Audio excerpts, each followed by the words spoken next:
I've been listening to everything that's been going on. I've been listening to the commentators. I've been listening to editorials. I've been listening to opinions, comments, just as most of everyone else within the United States and around the world, about injustice, everything going on within the police department. And in George Floyd's case, it shows in the officer that had his knee upon his neck that he had several complaints against him before this one incident. And questions have been asked by leaders, from all aspects, to activists, the media, all come to ask a question: how can this happen? And I want to share something with you all on how it happens within the system. This is on a police brutality case where it went from a chokehold to a beating across the head with a flashlight.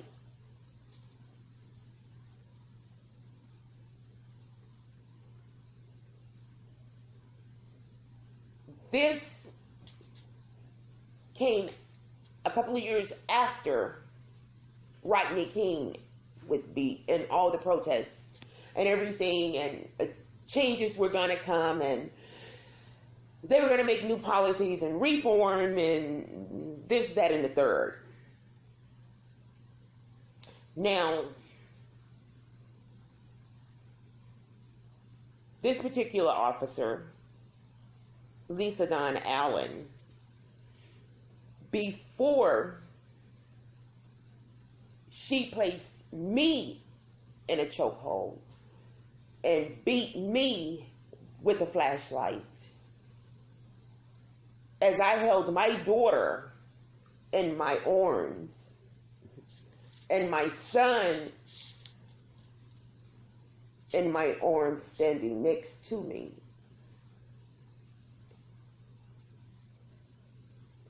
this shows the mental state of officers that has the tendency to do things like this.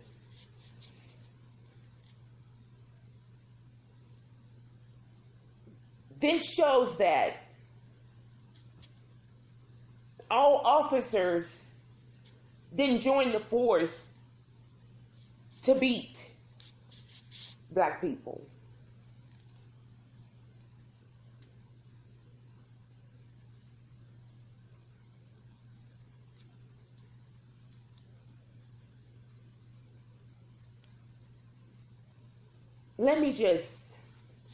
I'm not going to read, it's a 22-page document. I'm not going to read all 22 pages. I just want to show you some specifics. There is a certain committee that is within most police forces in communities. And this committee is a personnel concern committee. It's called the Personnel Concern Unit. And it may have different titles within different, again, police forces. And what it is,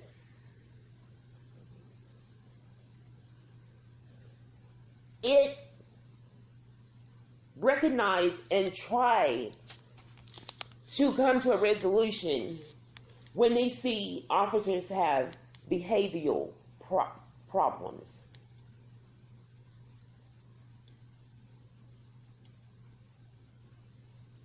And this particular officer had these problems and was brought up against internal affairs for at least the minimum of 4 times. Minimum of 4 times. It shows where her... Well, let's just read what some of the officers said about her. Now, this is some of her personnel history when she was a Houston police officer. She became an officer in August of 1982. Lisa Dawn Allen became a police officer for the city of Houston. 1982 now.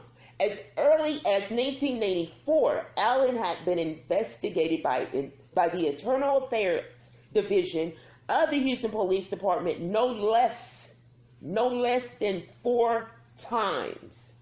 A number of citizen-initiated complaints. Furthermore, Allen's fellow officers were reluctant to handle police calls with her and even more hesitant to provide her backup assistance. Allen had a reputation of becoming combative and overly aggressive with complainants. She was known, according to some officers, as pouring gasoline on a fire. Allen also remained in constant conflict with particular supervisors in her chain of commands.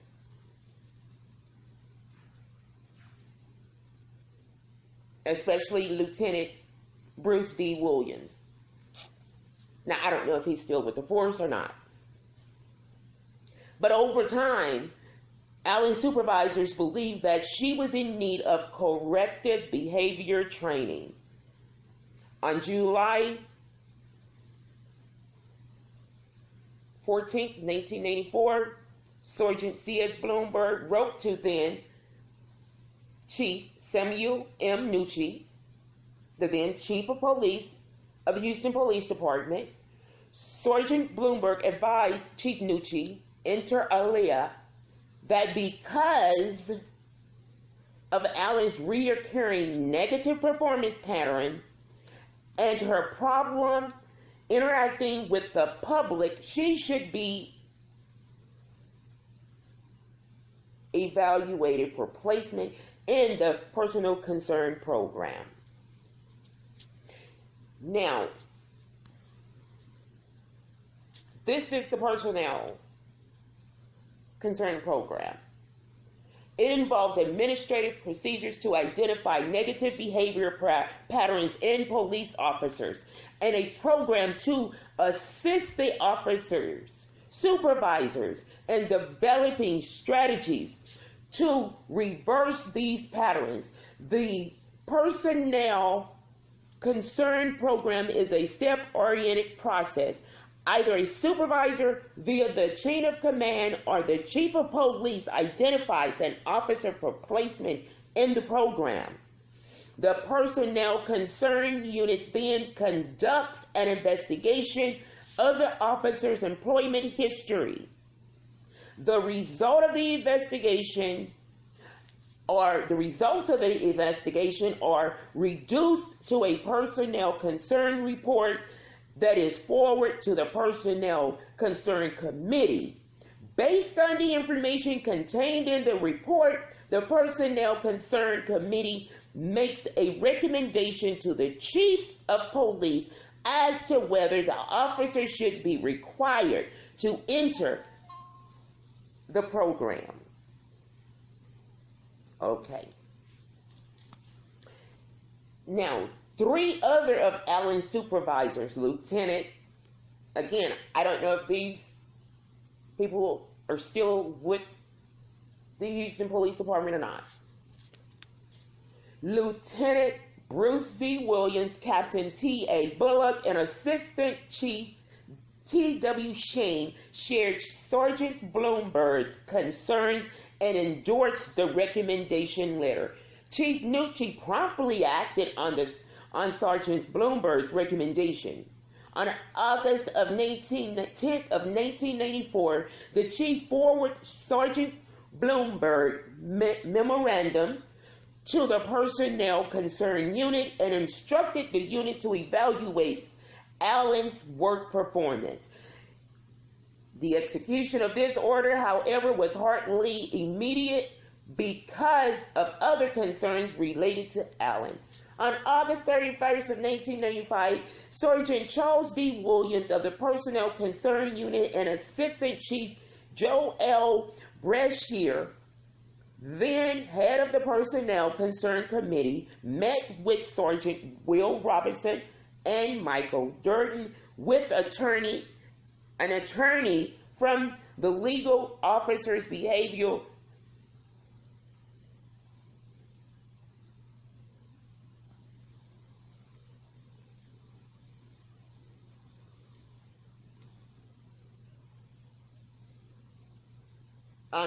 an attorney from the Legal Services Unit of the Houston Police Department. The purpose of this meeting was to discuss whether Sergeant Bloomberg's recommendation should be acted upon in light of certain legal developments.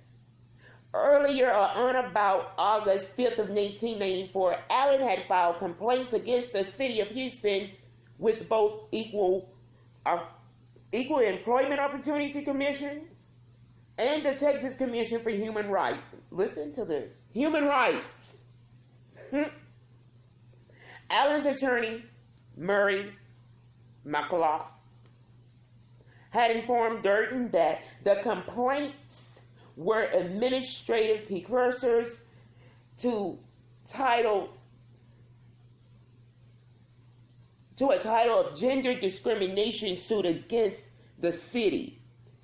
He further stated that one of Allen's charges of discrimination related to Bloomberg's recommendation, the recommendation for her to seek help, and that her deferral from the Personnel Concern Program could facilitate a settlement of suit. During the August 31st, 1994 meeting, the three officers and one attorney agreed that because Allen had complained to Sergeant Bloomberg, recommendation was discriminatory and subsequent in the Personnel Concern Program would be perceived as retaliation. The group also agreed that the concerns raised in Sergeant Bloomberg's recommendations were personality-oriented rather than disciplinary-oriented. Thus, general consensus of the group was that a change in supervision would be the best course for getting Allen on the right tracks. In light of this consideration, Durden, as a legal counsel for the Houston Police Department, concluded that it would be best to offer Allen a settlement agreement. If Allen agreed to drop her discrimination charges, she would be permitted to transfer to any unit within the South or West Side Command of Houston Police Department. If Allen accepted the transfer, she would not be investigated by the Personnel Concern Unit. If Allen refused to transfer, however, the Personnel Concern investigation would move forward. Next, Durden contacted Chief Nucci and informed him of Allen's discrimination charges and terms of the proposed settlement agreement. Durden further advised the chief that offering Allen a transfer and electing to forego the concern investigation was the best action to take to prevent her from pursuing discrimination charges further. Chief Nucci agreed and ratified and proposed the settlement agreement. Sergeant Williams made a notation to Allen's personnel file dated August 31st, 1984, which documented the terms of the proposed settlement Thus, as of August 1994, Allen was no longer a candidate for the Personnel Concern Program. The information, however, was not effectively communicated to the Personnel Concern Unit. The unit ultimately proceeded with its investigation of Allen some 13 months later. The reason for the delay or in the timing of the investigation is not clear from the record before us.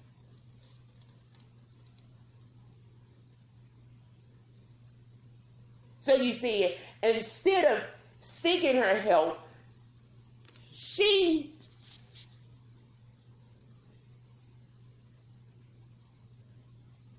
found a way out by filing a discrimination.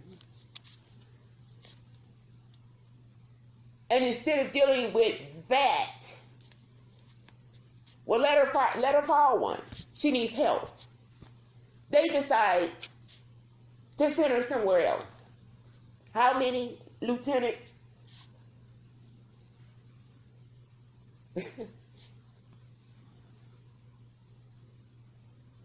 How many?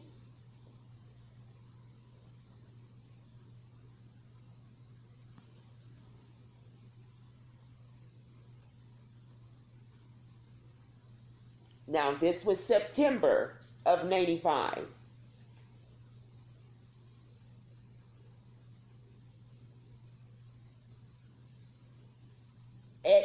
Officer Edna Neal. After the 13 months, she officially started the investigation on September the 30th in 1985, only to have the administrative process derailed for the second time. When Durden learned that the Personnel Concern Unit had proceeded with the investigation, he contacted Chief Nucci. Durden reiterated the terms of the August 31st, 1994 proposed settlement to the chief and advised him to stop the investigation. Consequently, in a letter dated October 27th, 1995, Chief Nucci advised the Personnel Concern Unit that Allen was no longer a candidate for the Personnel Concern Program. By this time, Neal's investigation of Allen was substantially complete, and she had complied for a Personnel Concern report on Allen when Nucci withdrew Allen as a candidate from the program. However, he was neither aware of the Personnel Concern report nor its contents. He didn't even care to look at what they said about her.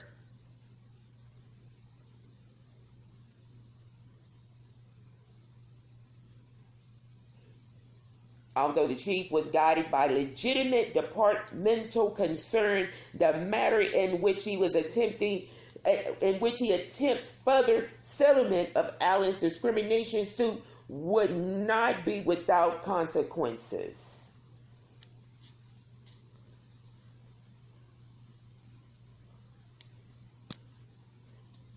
Because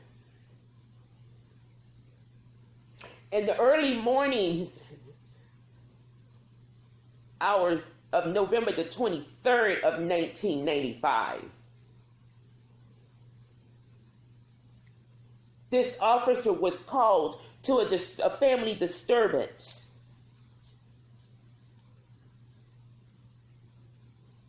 Okay? Now, other officers had came out to this disturbance.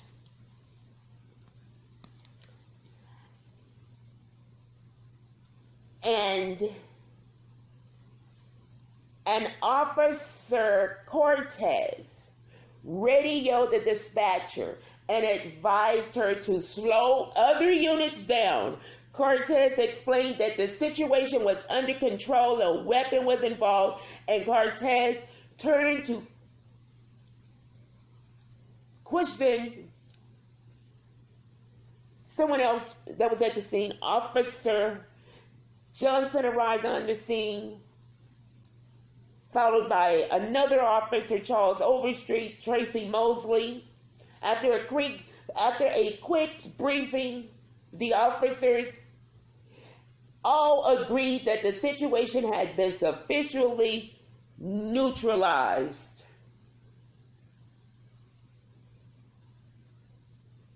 So that the disturbance call could be used further trained. They were training a new police officer. This was this woman's first time out, Officer Mosley. Allen was the last officer to make the scene. Upon her arrival, she assumed that I was the suspect and approached me in a confrontational way. Cortez quickly intervened and briefed her and told her, no, it was under control. We got this. Let's stop. Allen's initial hostile reaction to Lacroix was only to prelude to the conduct that followed.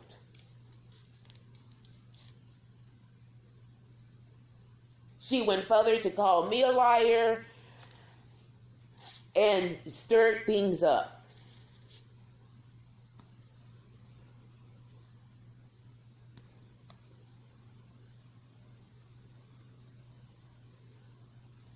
While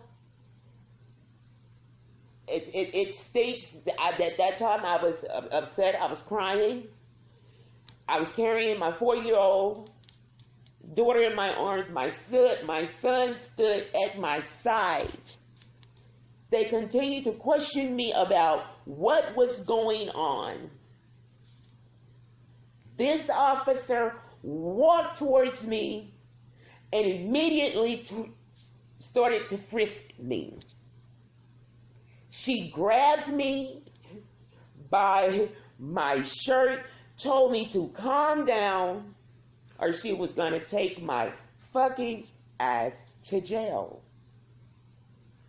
Allen then asked Mosley to search me. Mosley reiterated that I was not the suspect, but the complainant.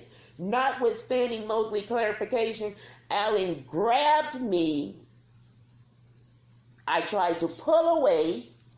A struggle ensued, whereby Allen placed me in a chokehold. I had difficulty breathing. I could not even speak. I broke away by biting, as it stated, Allen ensued whereby placed Lacroix in a chokehold. Lacroix had difficulty breathing and broke the chokehold by biting Allen's left thumb. It was actually in the web between the thumb and the index. She retaliated, beat me with a police issued flashlight, striking me over repeatedly my head 10 to 15 plus times. She yelled several more profane words to me. During the course of the assault, I dropped my baby. She made no effort, however, to defend herself other than attempting to shield her head from the blows. There's nothing else I could do. The beating ended with Allen arresting me for resisting arrest and aggravated assault on a peace officer. The peace officer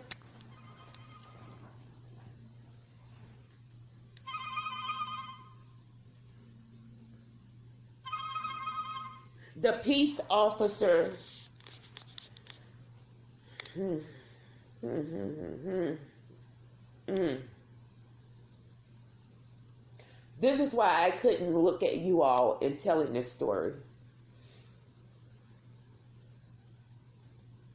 They took me to Houston City Jail. They refused to admit me because of the head injuries. They said they wasn't going to touch me. Then they had to take me to the hospital. Suffered a small midline bifrontal scalp hematoma from the assault, bruises on her hand. I had a gash in my hand, a detached retina. Face was disfigured.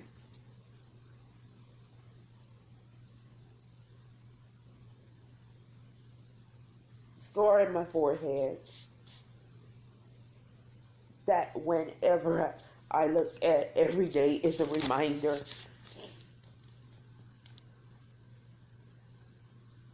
But the new officer that was on the force,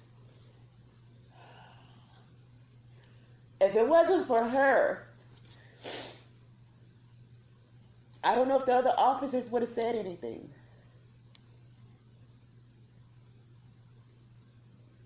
So in January of 1986, Mosley reported what happened to Internal Affairs, and she was relieved of duty pending the outcome of a formal investigation. The Internal Affairs investigation concluded Allen subjected LaCroix to official oppression and violation of the Texas Penal Code.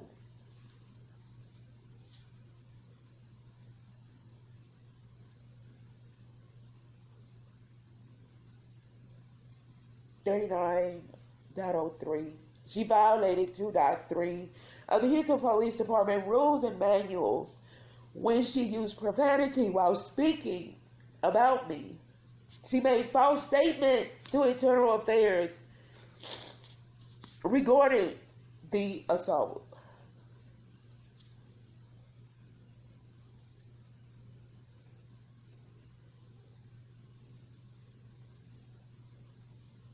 They dismissed charges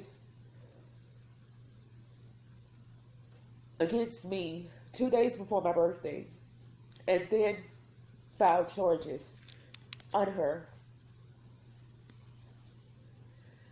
June 4th, she was terminated. But she was relieved of duty without pay.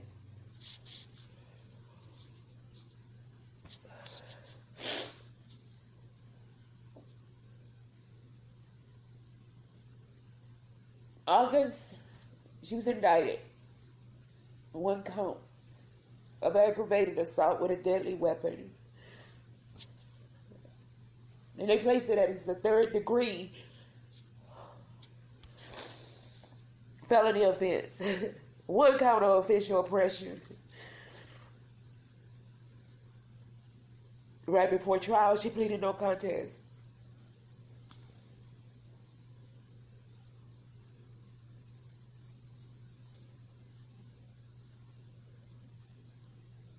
So you see, there are procedures that they have to go through. But if part or wanting to do the right thing, and the higher ups, because of a discrimination lawsuit, or for whatever reasons they have over their heads, or what would look better,